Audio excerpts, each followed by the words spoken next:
This video is going to mostly be reading, but I think it's worth it. I think it's important, so I'm going to do it. This newspaper story appeared on February 10th, 1964 in the Fort Worth Star-Telegram, written by Thayer Waldo. Negro to give details. A witness to the shooting of President Kennedy can positively identify Lee Harvey Oswald as the assassin, the Star-Telegram has learned. The witness, a reliable source said, is a Negro janitor, then employed by the Texas School Book Depository in Dallas, who was on the 6th floor November 22nd. He saw Oswald fire the shots that killed the president and wounded Governor Connally. The witness's story, as reported by the source, is this. He was looking out a window at the presidential motorcade when he heard a shot, very loud and close. Jumping back, he saw Oswald at the next window kneeling, with a rifle aimed at the street below. The man said he turned and ran to a spot near the door leading to the stairway, where some empty crates were piled, and crouched behind these. He was quoted as having later told police officers, "I was scared to death. I thought he was going to kill me too." He said the second shot was fired as he was running toward the crates, and the third after he was hidden behind them. Then he said Oswald dropped the rifle and ran out the door to the stairway. "He almost stepped on me when he went past," the janitor told officers. The informant said the man, described as in his 30s, waited a few minutes, then fled the building and surrendered. Police slapped a vagrancy charge on him so that he could be held, the source added. He was jailed in Dallas, but has since been moved elsewhere. I do not know the new location. The Negro has a record of previous arrests on misdemeanor charges, mostly for gambling, the informant said. Now, while there are inconsistencies in this identification, apparently the only person this could be is Eddie Piper, because he's the only Negro janitor, according to Roy Truly, whom the FBI talked to 2 days after that, or maybe it's 1 day after that article appeared in the paper. Mr. Truly advised that Eddie Piper is the only Negro janitor employed by the TSBD, and that he was so employed on November 22nd, 1963.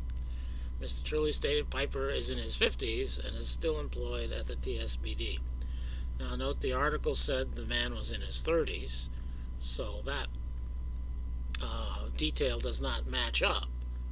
But still, he's the only Negro janitor, so it kind of has to be Eddie Piper being referred to, even though the story apparently is not true. And the author of the article, Thayer Waldo, swore out a statement, and I'm going to read it. I, Thayer Waldo, make the following voluntary statement to B. Tom Carter and Joseph L. Schott, Special Agents of the Federal Bureau of Investigation. On the morning of February 9th, 1964, attorney Mark Lane called me from San Francisco and asked if I would accompany Mrs. Marguerite Oswald and a Secret Service man on the drive from Fort Worth to Dallas Love Field. Lane said Mrs. Oswald was to take a plane to Washington, D.C. to appear before the Warren Commission and wanted someone she knew and could trust to make the ride with her.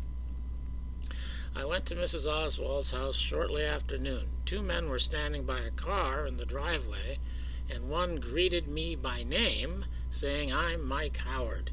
The other one introduced himself as Pat Howard. We drove to Love Field. Mrs. Oswald and I were in the back seat, Mike Howard driving and Pat Howard by him. At the airport, Forrest V. Sorrells, chief of the Secret Service office in Dallas, and another agent who was to accompany Mrs. Oswald on the flight, met us. After Mrs. Oswald's plane took off, Sorrells invited all of us to have a cup of coffee with him. We sat at the counter in the coffee shop. Sorrells and Mike Howard conversed between themselves, and I was talking to Pat Howard on my left. Pat Howard at the time identified himself as a deputy in the Tarrant County Sheriff's Department and as brother of Mike Howard. We were discussing various angles of the assassination of President Kennedy, of the subsequent killing of Oswald, when Pat put his hand on my knee and said, "Waldo, if it hasn't already come out of the Warren Commission by then, after this Ruby trial is over, I'm going to come up and give you a story that will blow everybody's head off." I tried to get him to give me more details, but he refused. However, when we left the coffee shop, Sorrells and Mike Howard walking some distance ahead of us, Pat took me by the arm and added, "I'll tell you just this much right now. It has to do with a witness who saw the shooting of the president and can positively identify Oswald as the killer. Is that good enough?" In the car on the return trip, I sat alone in the back seat. Mike was driving and began talking, a rather long monologue about various aspects of the two killings. Then, very casually, he said, "Well, that old black boy gets up before the Warren Commission and tells what he knows. That will stop them all talking." Pat turned half around in his seat and gave me an elaborate wink with raised eyebrows, as if to say, "So here is what I was telling you about." Then he leaned close to Mike and said something inaudible to me, but Mike appeared to pay no attention and continued telling his story. He stated that a Negro employee of the Texas School Book Depository had been on the 6th floor of that building at midday on November 22, 1963, that he was looking out the window at the passing presidential motorcade when he heard a shot close beside him. Then he looked and saw Oswald kneeling at the next window with a rifle aimed to the street. Mike Howard said the Negro later told Dallas police officers to whom he surrendered, "I was scared to death. I thought he would kill me too. I just turned and ran over to the far side of that room and squeezed me down behind some empty crates. While I was running, I heard another shot, maybe two. When Oswald dropped his gun and ran out down the stairway, he almost stepped on me as he went by." Mike said the unnamed Negro waited a few minutes and then left the building and went straight to Dallas Police Headquarters, where he turned himself in to Special Services. He said he knew about that branch because they handled gambling cases and he had been picked up a few times for shooting craps, Mike Howard explained. Howard said he had seen this Negro witness once, while the latter was still in the Dallas City Jail. They slapped a vagrancy charge on him so they could hold him, Mike said. He was still just about the scaredest Negro I ever saw, nothing but whites to his eyes. They have now transferred him somewhere else, I understand. I don't know where. During this recital, Pat Howard kept giving me significant grins and broad winks. Nothing was said at any time by either of them about not repeating this story, that it was off the record or in any way confidential. There was no request to omit use of names. Mike and Pat dropped me off at the Star-Telegram. This was not a normal working day for me, but I felt that the editor should know at once about what I had been told. The city editor naturally saw it as a sensationally good story. He called the managing editor, and a decision was made to make it a copyright story in the first edition for Monday. It was then about 5:45 p.m. I wrote the story at once, and it appeared under an 8-column double-bank banner in the one-star edition, which hit the streets shortly after 8 p.m. Within minutes, the story was being broadcast on radio and TV. At about 8:25, I received a call from Pat Howard, who said, "Hey, boy, that's quite a story. You aren't using anybody's name on it, are you?" I assured him I was not, and he said, "Good stuff." Less than 10 minutes later, Mike Howard called me. He seemed considerably upset and agitated, but conceded that no request to withhold the story had been made. "Well, for God's sake, at least don't use my name," he said.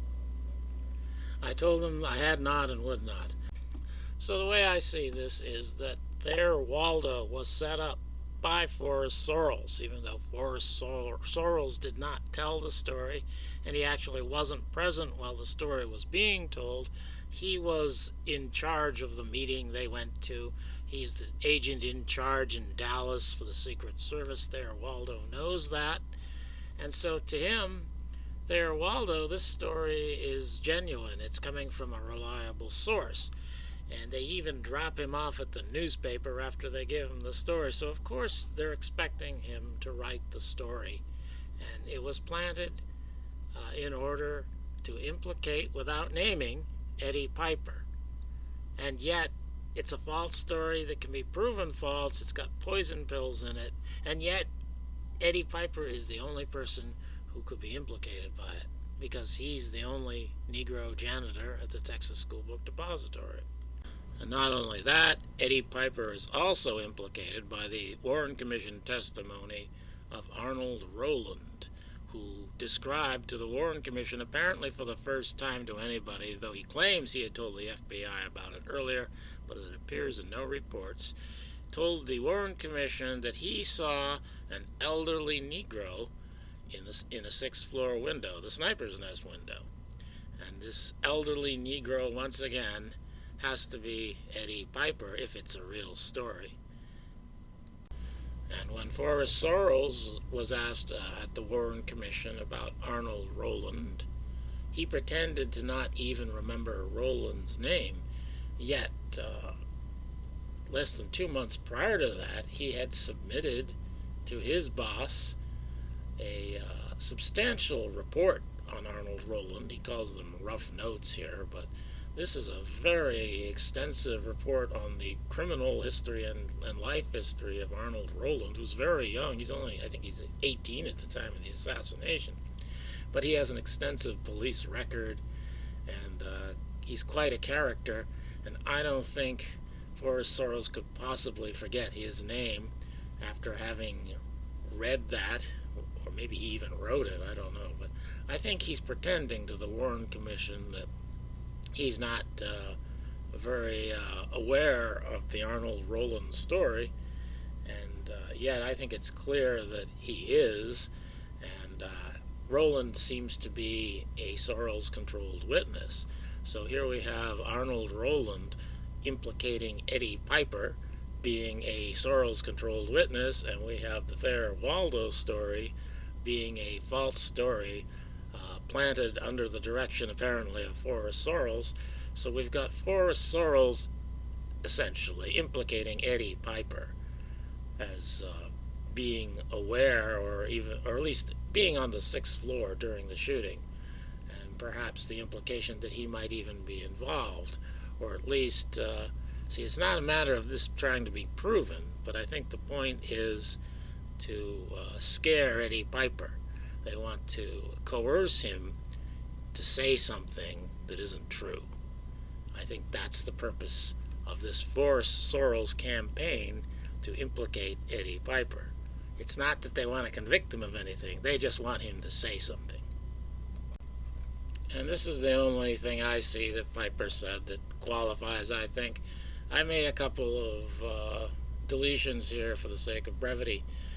Mr. Ball and the first people they're talking to Eddie Piper about the stairway at the back of the building. And the first people that you saw on the floor after the shooting was who? Mr. Truly and some fellow. I really don't know who it was. Like I say, it was some fellow that was with Mr. Truly. Some fellow. How was he dressed? Yes, he was a police officer. And what did Truly and this fellow do? Well, Mr. Truly and this fellow run up the steps. They were the first ones to go up the steps? That's right. Had anybody come down the steps before they went up the steps? No, sir. Did you ever see Vicki Adams come down the steps?